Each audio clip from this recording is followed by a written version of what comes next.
Michael Madhusudan Memorial কলেজে SSC পরীক্ষা ঘিরে নতুন বিতর্ক। পরীক্ষার্থীদের চেকিং করতে দেখা গেল গলায় আই কার্ড ঝোলানো একদল যুবককে। সবার গায়ে একই কালো সাফারি পরে কারা এদিন পরীক্ষা কেন্দ্রে চেকিং দায়িত্ব ছিল সোশ্যাল মিডিয়ায় পোস্ট করে প্রশ্ন তুললেন দুর্গাপুর পশ্চিমের বিজেপি বিধায়ক লক্ষণ চন্দ্র ঘোরই। প্রার্থীদের তল্লাশির কাজ করতে গিয়ে তারা নিজেই বলছেন আমরা বাউন্সার, কিন্তু প্রশ্ন উঠেছে স্কুল সার্ভিস কমিশনের নিয়ম কি এভাবে কালো সাফারি পরে চেকিং করা যায়? কমিশনের প্রচলিত গাইডলাইন অনুযায়ী প্রার্থীদের নিরাপত্তা তল্লাশির দায়িত্ব থাকে জেলা প্রশাসনের তত্ত্বাবধানে নিযুক্ত পুলিশ বা হোম গার্ডের অথবা লাইসেন্সপ্রাপ্ত অনুমোদন প্রাইভেট সিকিউরিটি এজেন্সির প্রশিক্ষিত গার্ডদের হাতে। এইসব কর্মীদের নির্দিষ্ট ইউনিফর্ম এবং অফিসিয়াল আইডি কার্ড থাকা বাধ্যতামূলক। কালো গেঞ্জি পরে পরীক্ষার্থীদের চেকিং এর কোনো অফিসিয়াল নিয়ম নেই। দায় এড়িয়েই মহকুমা শাসক ফোনে মাইকেল মধুসূদন মেমোরিয়াল কলেজের অধ্যক্ষ জানিয়েছেন বাউন্সারের কোনো গল্পই নেই, আর কাল সাফারি পরে তারা কেন এসেছে সেটাও আমার জানা নেই। পরীক্ষার দায়িত্বে যারা আছে তারাই বলতে পারবে। বিজেপি বিধায়ক লক্ষণ ঘোরই বলেন, কালো পোশাক পরে পরীক্ষা কেন্দ্রের ভেতরে কিভাবে প্রবেশ করলো ওরা, কার নির্দেশে প্রবেশ করলো, আমরা দায়িত্বপ্রাপ্ত আধিকারিকের কাছে জানতে চাইছি। এদের দেখে পরীক্ষার্থীরা আতঙ্কিত। পাল্টা জেলা তৃণমূলের সহসভাপতি উত্তম মুখোপাধ্যায় বলেন, কেন কালো সাফারি পরে ওখানে গিয়েছে সেটা খোঁজ নিয়ে দেখছি। আর বিজেপি বিধায়ক কি আগে থেকে জানতেন ওখানে কারা চেকিং করছে? কোনো কাজ নেই, সেজন্য সবকিছুরই রাজনীতি করছে। দুর্গাপুর থেকে নিমাই দাসের report, Bangla MG news.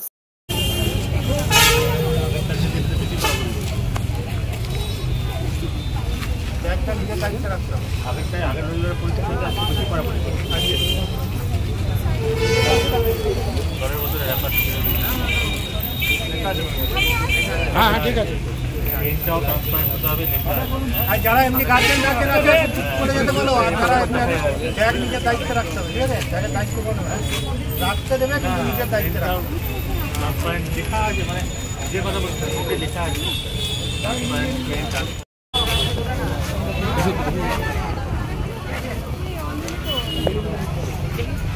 Bag যারা এনেছেন ব্যাগের দায়িত্ব কিন্তু নিজেদের। ব্যাগের দায়িত্ব কাদের মাধ্যমে রিক্রুট হয়েছেন? ভেতরে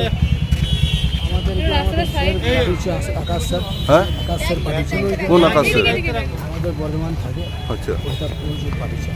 আপনার কি ওখান মাধ্যমে রিক্রুটমেন্ট হয়েছে? কি করছেন আজকে? কাজ কি আপনাদের? আমাদের কাজ আছে পুরো মেটেরিয়াল দিয়ে চেক হবে পুরো। এই জায়গাটা ছেড়ে দিন না। আমরা বাউন্সারই তো? হ্যাঁ বাউন্সার। আপনারা বাউন্সার তো? আচ্ছা, আমাদের পুরো বডিটা পুরো চেক হবে, বোতল যে গ্লাস কিছু থাকলে আমরা সাইড করে দেবো। এটা কতজন আছেন আপনারা? আমরা 10 জন আছি মোটামুটি। কোন কলেজে আছেন এখন আপনারা? সবাই বাউন্সার তো? হ্যাঁ সবাই বাউন্সার। কোন কলেজে আছেন এখন? আমরা এখন মাইকেল কলেজে আছি। মাইকেল কলেজে। কি নাম আপনার? নাম কি?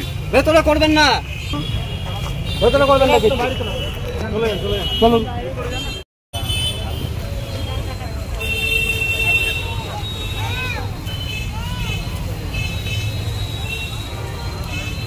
নিজের দায়িত্ব।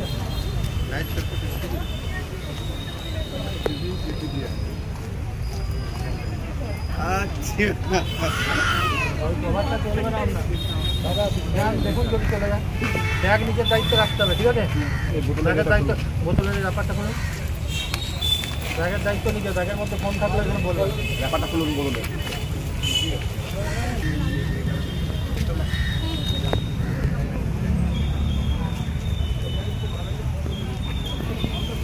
ব্যাগ নিজের দায়িত্ব রাখতে হবে।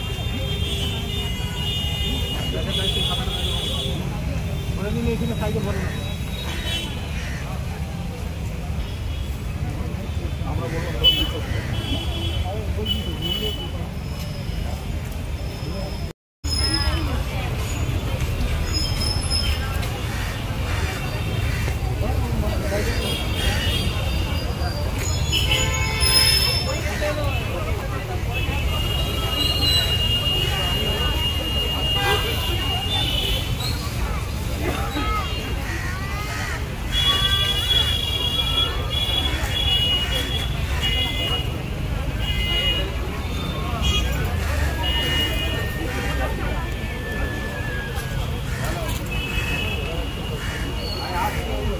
ছেড়ে দিন, গেটটা ছেড়ে দিন।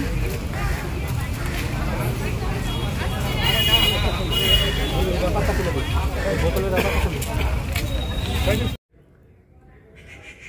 আমরা জানি যে এসএসসি পরীক্ষা অনেক টালবাহানা হয়েছে, অনেক ছাত্রছাত্রীরা আত্মহত্যা করছেন, চাকরি হারা হয়েছেন, অনেক বাবা মারা অশান্তি ভোগ করছেন, সংসারে তারা লোন নিয়েছিলেন, বাড়ি বানিয়েছেন, বাড়ি লোন কিভাবে শোধ করবেন, এ জায়গায় দাঁড়িয়ে কোর্টের নির্দেশে আবার এসএসসি পরীক্ষার কাজ শুরু হয়েছে। দুর্ভাগ্যের বিষয়, দুর্গাপুর মাইকেল কলেজে যারা কালো পোশাক পরে বাউন্সারের নাম করে তারা ভেতরে প্রবেশ করেছেন।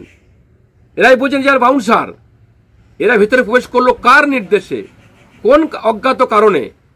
তাহলে কি আবার সরকার যুক্ত আছে এর মধ্যে? কোনো মন্ত্রী যুক্ত আছেন, বিধায়ক যুক্ত আছেন?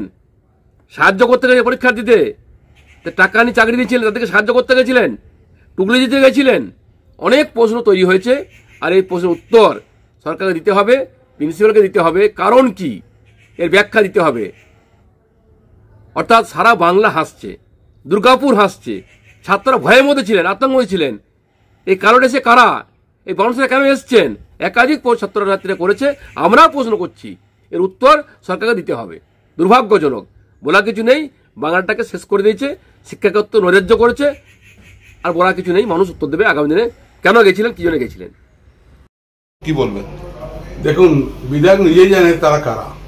তাছাড়া বিধায়ক কেন ওই টাইমে পৌঁছালো, কেন ওদের সঙ্গে দেখা হলো, কেন কোশ্চেনটা তুলছেন, আমার মনে হয় না যে কেউ হয়তো বাইরের কোনো আছে, তারা হয়তো তাদের পরীক্ষার্থী আছে, তারা দেখতে আসতে পারে, কিন্তু সেখানে থাকা উচিত নয়। এবং বিধায়কের নজরে আগে থেকে ছিল, মনে হয় কাল থেকে উনি প্রি প্ল্যান করে, আমি একজন বিধায়ক, আমার সঙ্গে মানুষ আর নেই, আজকে সারা ভারতবর্ষ মোদির বিরুদ্ধে একটা আলোড়ন তৈরি হয়েছে, যেন বিধায়কের বিরুদ্ধে যেন আলোড়ন না হয়, ওই জন্য মানুষের পাশে, মানুষের কাছে গ্রহণযোগ্যতা বাড়াবার জন্য কথাগুলো বলেছে। আপনারা খোঁজ নিয়ে দেখছেন কেন? হ্যাঁ, আমরা নিশ্চিতভাবে খোঁজ নিয়ে দেখবো কখন এসছে, কারা আছে, তাদের ফটো সংগ্রহ করবো, তারা কোথা থেকে এসছে, তাদের আই কার্ড আছে কিনা, নিশ্চিতভাবে আমরা দেখবো। আমরা দেখছেন কোনো ছেলে আছে, পার্টির ছেলে, কোনো ছেলে নেই। বিধায়ক কেন গেলেন ওখানে? বিধায়ক কেন গেলেন? বিধায়ক পূর্ব পরিকল্পিতভাবে ওদের সঙ্গে আগের থেকে কথা বলে, আমার একটা এসএসসি পরীক্ষার নিউজ একটা হতে হবে, সেই নিউজ কেনার জন্য উনি তৈরি করেছেন।